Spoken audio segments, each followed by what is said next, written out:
Hey guys, welcome back to the channel. Today we're going to do a bit of an unboxing and first impressions of the brand new iPad Pro Magic Keyboard. Let's do it.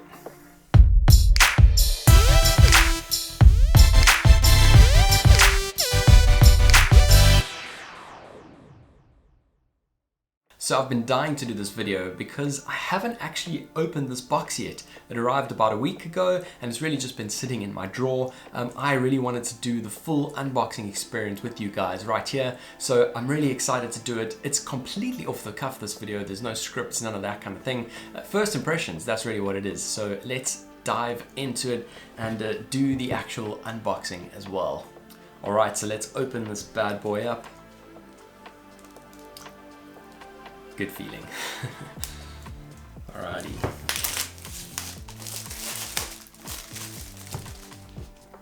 I must be honest, first impressions, it's pretty heavy. When I picked this thing up out of the post, I was quite surprised. It is quite substantial feeling in terms of its weight, but let's check it out.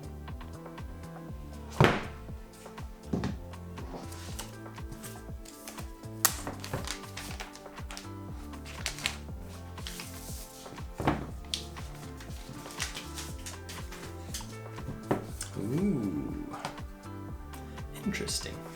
Just did like a bit of a click thing there.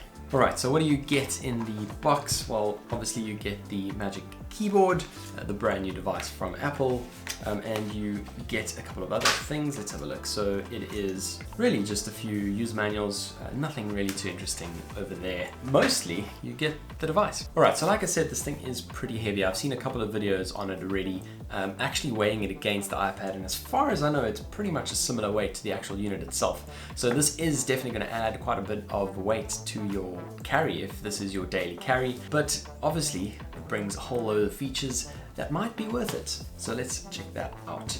Like I said, there's a bit of a click mechanism. So you open it, and then it snaps into place. And then it's basically this top bit of the mechanism that then can move a little bit more or less.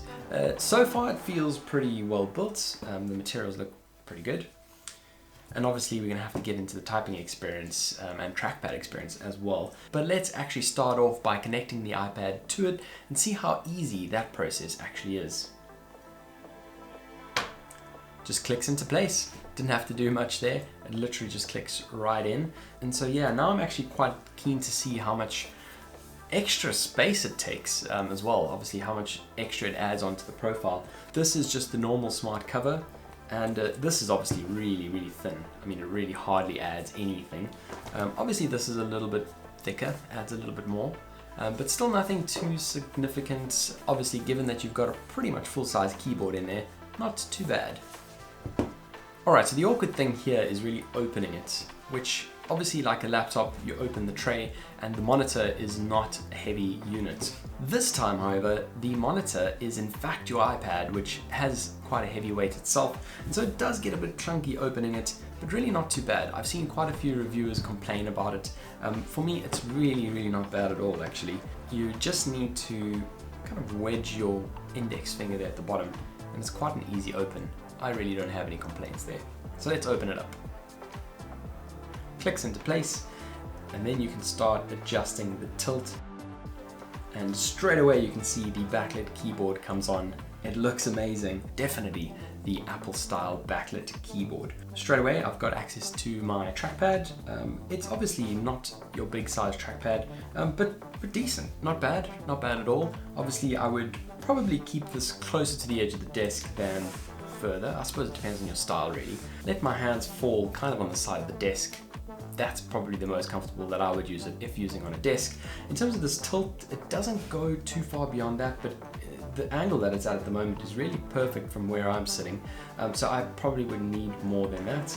All right, so let's check it out. This is obviously the cursor support that iPadOS now has. And as you'll see, as you hover over various things, it kind of bundles into that particular thing that you're about to click, which is definitely cool. So normally you have this little cursor that you can see floating around here, and let's just go into calendar, for example. As you can see, all of these kind of magnetically pick up your cursor and move between them, which is really cool. I suppose it's a good way to use iPadOS and kind of take full advantage of it being a mobile system. which you can obviously access by touch as well. So you've obviously also got multi-touch gestures. If I swipe up, it will go out of the app. That definitely works as usual. What else can I do? You can open up different windows and bring up a kind of mission control type setting, which is also really cool. I suppose if we were to go into photos, you'd probably be able to pinch to zoom stuff. This is actually a photo of Bordeaux. We were supposed to be there during this lockdown, so we actually made this our Zoom background when we were on a call with friends. So let's have a look. Yeah, pinch to zoom works like I expected. And yeah, it really just seems smooth and all working as well as I would expect it, which is really cool considering that I didn't have to actually plug anything in. There's obviously the sensors right at the back of the device, so these are the sensors where the keyboard connects to, and it just picks it all up and works pretty flawlessly really. So let's now get to some typing as well. Let's open up a note straight into full screen window and let's check it out.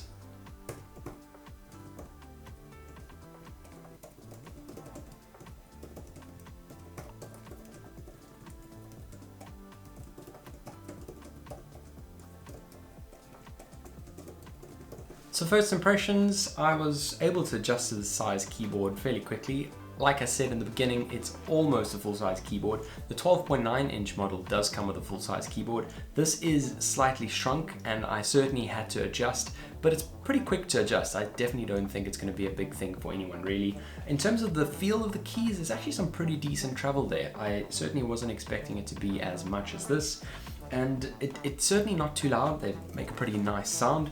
I don't have any complaints really. Pretty happy with the whole experience. I'd be more than happy to toss this into my backpack and take it along on holiday to reply to emails or write blog posts or any of those kinds of things. So I definitely think if those are your kinds of needs, this is a perfect device for you. One of the other things to notice is that the 11-inch model does not have an escape key. So depending on the apps that you use, if escape is a function that you regularly use on your iPad, that might be an issue for you. For me, it's not really too much of a thing. None of the apps I use particularly need the escape key. I can work my way around using just the keyboard or even touch if necessary. Another thing to note is they've added a fantastic feature of holding down the command button, and that then brings up a whole list of shortcuts that you can use in a particular application. And I think that's a great shortcut to have, because let's be honest, who can remember all of the possible keyboard shortcuts all the time? Now, it's definitely worth talking about the weight distribution, especially if you are going to the park or if you're lying on the couch and it is sitting on your lap. You obviously don't want it falling over all the time. To be honest, it seems fairly well balanced.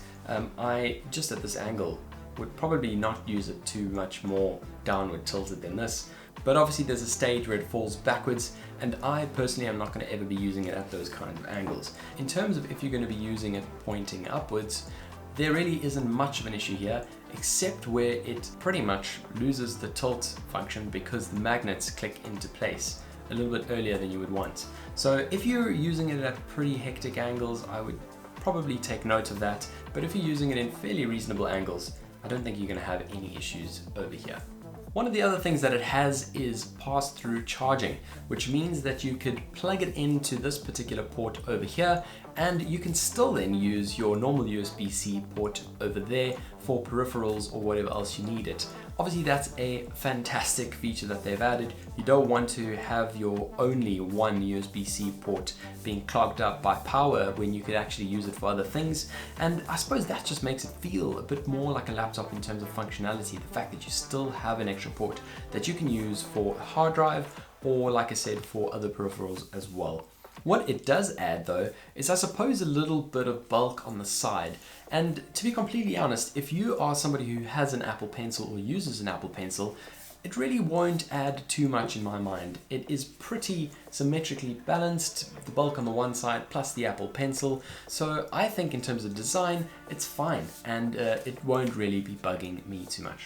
In closing, I'm really happy with my purchase and I'm glad I picked one of these up. If you watched my iPad Pro 2020 review video, you'll definitely know that I was quite excited to pick this one up because of the potential that it had and the way that it could bridge the gap between tablet and laptop and really transform what the iPad Pro can do.